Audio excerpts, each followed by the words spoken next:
Hello, everyone. Today, we'll discuss about radical documentary cinema. And this discussion I have divided in three sections, or let's say three steps. We can perhaps then get a sense of the ways in which a radical documentary film works, right? How can we define it? What are the functions of it? What's the purpose? And particularly from the lens of Santiago Alvarez, a filmmaker, Cuban filmmaker. And the three sections that I just have shared. First of all, sensorial consciencia. That's the first step. What is it? And how does it work? Second step, political mimesis. And third is how can these two steps lead us, viewers, readers, to radical documentary and diving deep how cinema acts as, or this kind of cinema, radical filmmaking, acts as a powerful tool for transformation and critical engagement, ensuring that the cinema as a material serves both as a window to the past and a catalyst for future change. So the first point of discussion revolves around sensorial consciencia, which means consciousness or subjectivity that motivates social action in relation to the politics of illusionism. I'll try to explain this thing. So first of all, let's talk about realpolitik. It's a German word, which means politics in reality, not in mind, not in ideological considerations, not abstract, not in morals, but in principles that we can see in front of us, practical. That means it has to be systematic or part of a system. It means it has to be governmental policy making, organizational things which are which has things that have things which have material existence, right? And this is Che Guevaran vision. It's also called Guevaran vision, which has been adapted by many filmmakers. This kind of Marxist notions have been adapted by many filmmakers in terms of, revolutionary practice that Marx defined as consciousness, circumstance, as well as individual human consciousness in a collective form. So when these two things meet, we see revolution in front of us. Now, filmmakers like Santiago Alvarez, who envisioned, like Che, a socialist state, a socialist society, not a communist or capitalistic society. So I'll share Santiago Alvarez's interview as well in the end of the presentation. So the films by this kind of radical filmmakers, these films show how meticulously makers coordinate images and sounds and use montage. And films can provoke thought and stimulate a sensorial awareness that goes beyond the immediate response, beyond the immediate emotional response. However, the challenge lies in ensuring that this approach does not merely reflect the reality as imitation or as mimesis, but actively engages in shaping a decentralized outlook, decentralizing the power relation, the power dynamics, the binaries, the dominant voices, and bringing the marginal voices rather as a center. So that's the kind of decentralized outlook, prompting audiences, the mass, to question and reflect the past, not only to see it as a newsreel, but also the way news or facts have been presented in this kind of films. It has that approach of presentness and immersiveness. So we get immersed in the way the aesthetics work in those kind of films. And let's see how it works. So the first production that I'd like to show is called Now. So it's a radical call for action right now. Right now, act on it. It's kind of like that. Though it's in a music video format, it's a short film by Santiago Alvarez. Let's have a look at it. And Walter Cronkite put them on Channel 2 to find out what they were thinking. I'm sure they'd say, thanks for quoting us so much. We don't want to take a bow. Enough with the quoting. Put those words into action. And we mean action now.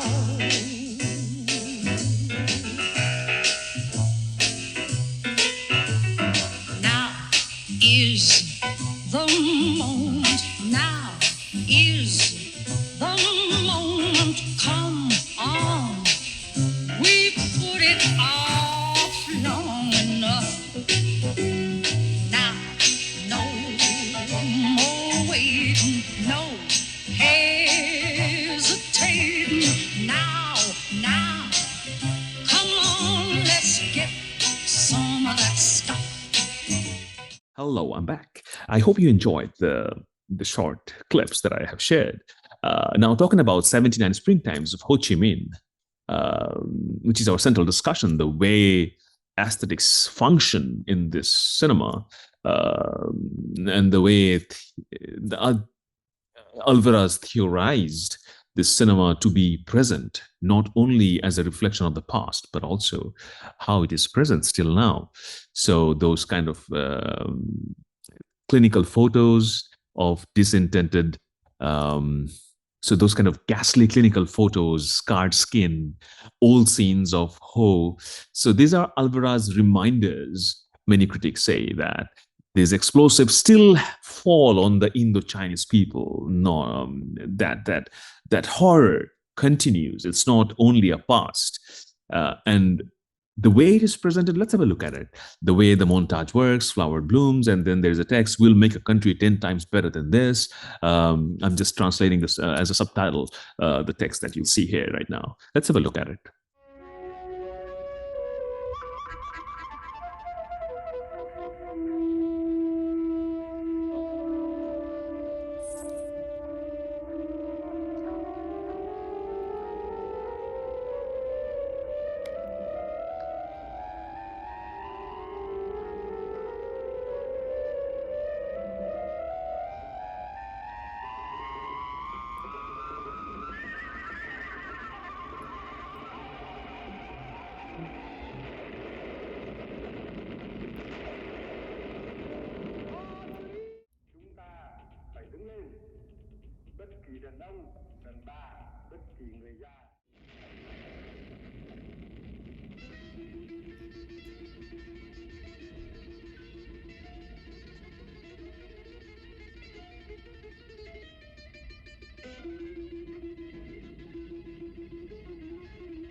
So the aim of such political mimesis is not to deceive the audience, not to deceive the mass, not to cheat the mass, but to mobilize them, to engage the audience in a political dialogue, transforming society into a gigantic school, quote unquote. That's a quote of Che, by the way.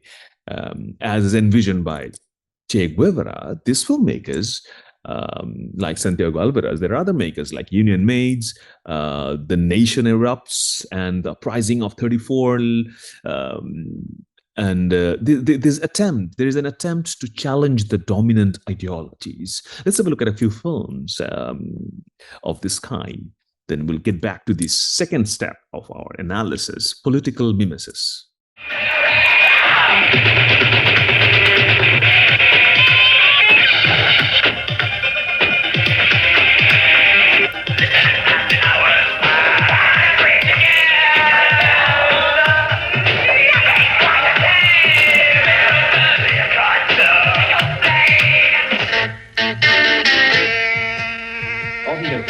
Fix his police dogs on innocent black women and babies. All he has done is put his fire hoses on innocent women and children, black women and children. Or all he has done is shoot Medgar Evers in the back. Or he has bombed the church in Birmingham, Alabama, and murdered 4 innocent little girls. Or he has shot down young boys from their bicycle as they were riding innocently through the street. That's all he has done. Well, you feel that this is a cause for the Negro to take on the violent act? It's not a case of the Negro taking on a violent act, but it's a case of the Negro doing what is necessary to defend himself against the violent acts of the whites. Since the government has refused to defend the Negro. The church was bombed and the government has done nothing about it. Medgar Evers was murdered and the government has done nothing about it. Emmett Till and Charles Mack Parker were murdered and the government has done nothing about it. But at the same time, the government is in South Vietnam trying to tell them what to do. The government is in Berlin trying to tell them what to do. The government is in Africa trying to tell them what to do. But it cannot get its own people here in Mississippi and Alabama and New York City and tell them what to do. Jim start to wriggle. The police start to giggle. Mama, make I tell you what them do to Jim. Mama, make I tell you what them. So in such mimesis, the copy derives its power from the original. And there's a theorist, Jane Gaines, questions whether the motion picture apparatus can produce revolutionary effects or not. Films like Union Maids has a Griersonian problem moment structure. So why it's Griersonian? Because that was the documentary structure long ago when there's a problem and there's a solution given in the end. However, The Nation Erupts is very different and very didactic approach we can see there, right? Video as a weapon in the hands of the ordinary people. How effective that is a question, and it can be argued as well and discussed further. So how can we bring transformation through this kind of media? I would suggest, keep that in the back of your mind, how realism as a device makes an impact on the politicized audience. That's the argument Jane Gaines attempting in one of the articles, and I'll share the link of the article in the citation in the description section. It brings us to the topic of Eisenstein concept of emotive vibration in montage, the emphasis on the power of representation, whatever is represented in front of us on camera, on screen, how crucial role that representation plays, highlighting the ability of films to not just to reflect reality in the past, but also it invites us actively to participate in the process of shaping it. So here goes a question that we can ponder over, and there might be various answers. There's not only one definite finite answer to it. So how does this politics of illusionism of reality, the reason I'm using illusionism of reality is because certain kind of illusion is created. It's not real, right? Real content has been manipulated in various ways, in very surreal ways, even sometimes in Santiago Alvarez films. So, but he's not an illusionist. So there's a difference. Past has been used, news documents have been used, but in fiction, when we see it, it's a different thing. When in realpolitik film, the way I have defined realpolitik in the beginning of this video, it decentralizes the illusion that the dominant class forms. The dominant class, the power class. So it kind of decentralizes that hierarchy through collective subjectivity. We can see the whole mass is engaged in certain kind of an action, and it's like this side or that side, and you are evoked to take a side. Which side are you? This side or that side? It's kind of like that. That kind of approach is, or style is that in those kind of films. So it's like subjectivity means individual perception, but when it's a collective subjectivity, kind of a shared energy we can see, and that is out of the screen coming out to the audience, and audience get involved as well. That's very interesting. So so when subjectivity becomes collective subjectivity, two things are different. Then I guess we can say the politics of illusionism of reality in realpolitik films, it actually disrupts the hierarchy, according to me. In fiction, though, it's different, right? So radical films through newsreels, things that speak both now and also both then and now. I mean, from past and present. So it creates a bridge between the past and the present. fostering a sense of collective and engaged citizenry, right? And the central argument in one of the articles by Klein Hans, I'll share the link as well in the description. It says, the challenge lies in ensuring that films not only capture attention, but also a prolonged engagement and critical reflection, leading to an active participation of the ongoing transformation of political culture. That also Marxist and Che Guevaran perspective. The ongoing transformation of political culture and changing the whole culture, not only certain things and policies, but the whole culture of politics, and how that is done. So radical documentaries attempt to portray those kind of things through their challenging of established norms, narratives. Their call for reflection and action serve as catalyst for change, right? This is a different kind of a style of filming. So they offer a timeless perspective. So we see past not as a past. We see past as a present. It is relevant always. It seems like that. It's very poetic, very didactic, right? And those archival materials are not repetitions of the past. Rather, it's echoing something else. It becomes something new. So that's very interesting to think of when we see this kind of films. Let's have a look at this film, The War at Home, which is an anti-war movement in Wisconsin in the United States during the time of the Vietnam War in the late 60s. Let's have a look at it for a few seconds. B-52s dropping bombs on Vietnam every day. I felt that the psychological effect of dropping a bomb on the Badger Ordnance Plant would be such that people would become their imagination regarding the struggle against the war would be heightened.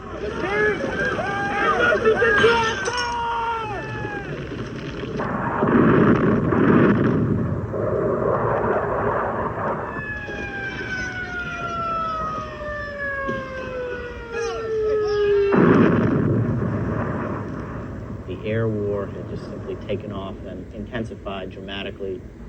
And on campus, there was a greater sense of frustration every day. It looked like the war was never going to end. It was only getting worse. And then Nixon invaded Cambodia. Tonight, American and South Vietnamese units will attack the headquarters for the entire communist military operation in South Vietnam. This key control... So there is this ontological or metaphysical connection between an image and the same object in the real world. Right? So what we see in the real world and when it becomes an image, there's a huge difference. Lots of aesthetics involved when it becomes an image, as Andre Bazin claims as well. On the other hand, Jean-Louis Baudry theorizes the function of camera, the cinematic apparatus, and the dominant aesthetic practices that work to enforce a problematic and ideological subject position, the way we see the subject on camera. Now, this kind of radical documentary decentralized it, the way we see the object on camera, totally disrupted the traditional norms of perceiving an object on camera, on screen. So there's an article by Professor Josh Malitsky, A Certain Explicitness, Objectivity, History, and the Documentary Self. I'm citing in the description section this one as well. And he said in the article, in so doing, cinema can undermine the dominant class, gender, racial, and ethnic positions that naturalizes, that masquerade as natural, as emerging or as emanating objectively from the historical world. So the question is, if an image is reality mimed by cinema, working as a window to access the past, right? That works as a relay, that Baudry says, to reflect with a decentralized outlook. So does such space. So does such poetic didactic approach, that's my words, I'm saying it's poetic didactic, in documentary practice, emerging out of objectively from the historical world, where we see truth and reality in this kind of things. Can we define what is truth? Can we define what is reality? We can think about it and discuss further. Just before getting to a final concluding note, we should think from Santiago Alvarez's perspective, the way he addressed it. Truth is not ultimate or absolute truth. To him, truth was the false consciousness, the hegemonic truth, the dominant truth that the power class imposes. So, in order to disrupt that, in order to deconstruct it, so there again comes the concept of Lacanian real, right? So the real that we don't see, that doesn't exist. The best metaphor is the chessboard metaphor that is very popular while discussing Lacan's mirror stage. So Jack Lacan's mirror stage is like the symbolic, the imaginary, the real, three aspects, right? The symbolic and the imaginary things are on the chessboard. We have a pawn, a king, a queen, and a knight, and the bishop. So these are symbolic. Imaginary is how they can move. It goes 2.5, it goes that vertically, it goes horizontally, and whatever. So that's imaginary. So what is real then? Everything is constructed by certain dominant powers. So what is real then? When a dog jumps over the board and thrashes it all over the floor, that's real. That's the real out of the box that we can never think and code, right? So that's what Jack Lacan's, in a very briefly manner, I have said with an analogy. It's called the chess analogy to understand Jack Lacan's, the mirror stage. So anyway, so the real, in order to understand the real, we see these kind of poetic didactic approaches in Santiago Alvarez films, which is very fascinating and interesting thing to talk about. So truth that is visible in front of us, we have to question, is it the deceptive truth, the hegemonic truth, the truth of the power class, the truth of the opium of the mass? So that's a question we can address. And let's conclude with Santiago Alvarez's own words. Let's see what he says. The floor goes to Alvarez. Thank you. El comunismo es la mejor arma que tienen los líderes que quieren convertirse a perpetuidad en directores de un país para explotar al pueblo.